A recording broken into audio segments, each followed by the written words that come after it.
अब आपके मोबाइल में ना तो व्हाट्सएप चलेगा, ना ही टेलीग्राम, ना ही सिग्नल और स्नैपचैट जैसे ऐप। इसका रीजन यह है क्योंकि सरकार ने बना दिया है एक ऐसा रूल जो कि 1 मार्च से लागू होने जा रहा है और सभी मोबाइल पर यह लागू होगा, क्योंकि यहां पर इसे कहते हैं सिम बाइंडिंग रूल। सरकार ने इस नियम को लाने के पीछे कारण भी स्पष्ट किए हैं और साथ ही यह भी बताया है न सिर्फ मोबाइल में बल्कि अगर लैपटॉप में भी लॉगिन है तो वहां से भी ये लॉग आउट हो जाएगा।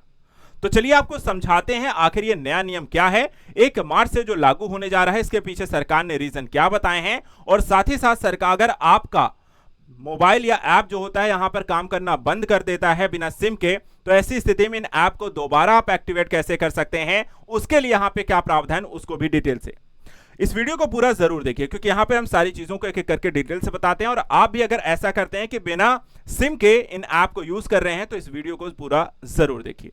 चलिए सबसे पहले आपको समझा देते हैं आखिर ये नियम क्या है। तो इस नियम को देखिए, यहां पर कहते हैं सिम बाइंडिंग रूल। ठीक है, सिम बाइंडिंग रूल ये 1 मार्च से बिना सिम वाले व्हाट्सएप जैसे ऐप जो है वो नहीं चलने वाले हैं। इस पर आधारित सरकार के द्वारा ये नया यहां पे नियम बनाया गया है।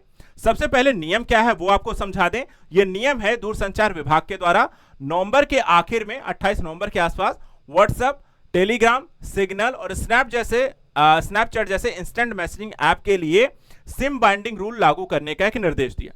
ठीक है, यह नियम 1 मार्च से लागू हो रहा है और इसके बाद बिना सिम इंस्टेंट मैसेजिंग ऐप का इस्तेमाल नहीं कर सकोगे। यानी अगर आपके मोबाइल में सिम नहीं है और जिस नंबर से आप व्हाट्सएप चला रहे हो या टेलीग्राम या बाकी सारी चीजें, अगर वो सिम आपके मोबाइल में नहीं है तो ये सारे ऐप जो होंगे 1 मार्च से काम करना बंद करने वाले हैं। तो अब यहां पर एक चीज और समझना है कि सरकार ने ये जो सिम बाइंडिंग रूल बना दिया है, तो इससे यहां पर जो दिक्कत होने वाली है वो दिक्कत यहां पर क्यों है, कैसे यहां पर ये सारी चीजें काम करना बंद कर देंगी और इसके पीछे के रीजन क्या है। तो सबसे पहले जो नियम है उसको डिटेल से समझ लीजिए। पहली चीज, पहला जो नियम है, सिम बाइंडिंग से मतलब है कि जिस नंबर से आप इंस्टेंट मैसेजिंग ऐप जैसे कि व्हाट्सएप, स्नैपचैट आज यूज कर रहे हैं, सिम कार्ड डिवाइस में होना जरूरी है। सिम कार्ड अगर आपके मोबाइल में पड़ा है और उसी नंबर से आप ये व्हाट्सएप और स्नैपचैट यूज कर रहे हो तब तो कोई दिक्कत नहीं है। अगर यहां पे ट्विस्ट ये है कि अगर सिम हटाते हैं या मान लीजिए आपका सिम खराब हो गया या आपने सिम इनएक्टिवेट हो चुका है, ये कोई भी स्थिति है कि आपका सिम काम नहीं कर रहा है, तो फिर व्हाट्सएप, टेलीग्राम, सिग्नल, स्नैप जैसे मैसेजिंग ऐप तुरंत आपके 1 मार्च से बंद होने वाले हैं। ज्यादा समय बचा नहीं है। यानी अगर आपने अपने व्हाट्सएप चलाना है तो उस फोन में वो सिम होना चाहिए जिस पर आपने अपने व्हाट्सएप नंबर यहां पर एक्टिवेट किया हुआ है। ठीक है, एक्टिवेट किया हुआ है। इसके अलावा इन ऐप्स के वेब वर्जन में हर 6 घंटे में अकाउंट अपने आप लॉग आउट होने का भी प्रावधान है। यानी अगर मोबाइल के अलावा अगर आप लैपटॉप से उसे एक्सेस करते हैं, लैपटॉप में चला रहे हो, तो वहां भी सेफ नहीं है, वो भी यहां पर लॉग आउट हो जाएगा। वो भी हर 6 घंटे में लॉग आउट हो जाएगा। और लॉगिन करने के लिए देखिए यहां पर वेब अकाउंट को हर 6 घंटे के बाद दोबारा QR कोड को स्कैन करिए और उसके बाद फिर से लॉगिन करिए, तब ये यहां पर चलेगा। समझ में आ गई बात। तो सरकार के द्वारा इसे ही यहां पर सिम बाइंडिंग रूल कहा गया है।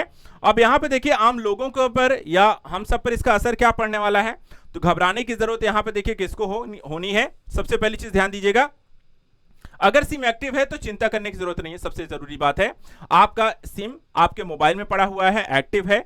सिम निकाल करके दूसरे फोन में डालने पर व्हाट्सएप यहां पर रुक जाएगा।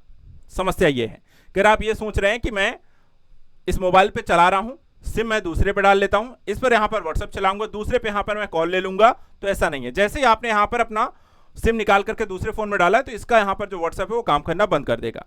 नंबर बंद है, रिचार्ज नहीं किया हुआ है, तो दोबारा वेरिफिकेशन करना होगा और उसके पश्चात ही एक्टिव नंबर जो हो जाएगा वो अकाउंट में यहां पर आपका सुरक्षित रहेगा। तो ये सारी चीजें हैं, अगर आप ऐसी प्रक्रिया से गुजर रहे हैं तो आपको यहां पर समस्या हो सकती है। अब यहां पर एक मुद्दा यह भी है कि सरकार ने ऐसा नियम बना ही क्यों दिया। अच्छा खासा तो व्हाट्सएप यूज कर रहे थे, टेलीग्राम चला रहे थे, मोबाइल की भी यहां पर आपको जरूरत नहीं थी, 2 मोबाइल एक्सेस कर सकते थे इसी नंबर से। तो यहां पर देखिए समस्या क्या है। सरकार ने देखा जाए तो तेजी से बढ़ रहे फाइनेंशियल फ्रॉड्स पर लगाम लगाने के लिए यह नियम यहां पर बनाया है, क्योंकि यह बहुत ज्यादा तेजी से यहां पर बढ़ रहा था। दूरसंचार विभाग ने इंस्टेंट मैसेजिंग ऐप के लिए सिम बाइंडिंग को जरूरी करने का फैसला इसीलिए किया है ताकि इस तरीके के जो फाइनेंशियल फ्रॉड्स हैं उनको यहां पर रोका जा सके।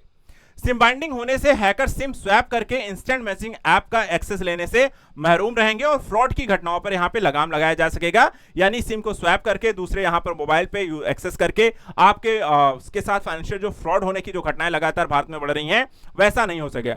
जब तक सिम नहीं होगी मोबाइल में तब तक ऐसा कोई भी एक्सेस नहीं किया जा सकेगा और ऐसी स्थिति में आप किसी भी फाइनेंशियल फ्रॉड से भी बचे रहेंगे और एक तरीके की आपकी डेटा सुरक्षा का भी काम करेगा। तो ये एक अच्छा कदम है, या यहां पर आपको होने वाली समस्या हमें कमेंट करके बताइए। सरकार की तरफ से देखा जाए तो एक तरीके से जरूरी प्रावधान है जो कि यहां पर होने जरूरी थे, लेकिन इस संदर्भ में अगर आप भी व्हाट्सएप और टेलीग्राम को यूज करते हैं तो सरकार के इस नियम को लेकर के आपकी क्या राय है हमें कमेंट करके बताइए। ऐसे यहां पे जरूरी जानकारी के लिए आप हमारे साथ जुड़े रहिए। आज के लिए यहां पर इतना है। Thank you so much and good luck.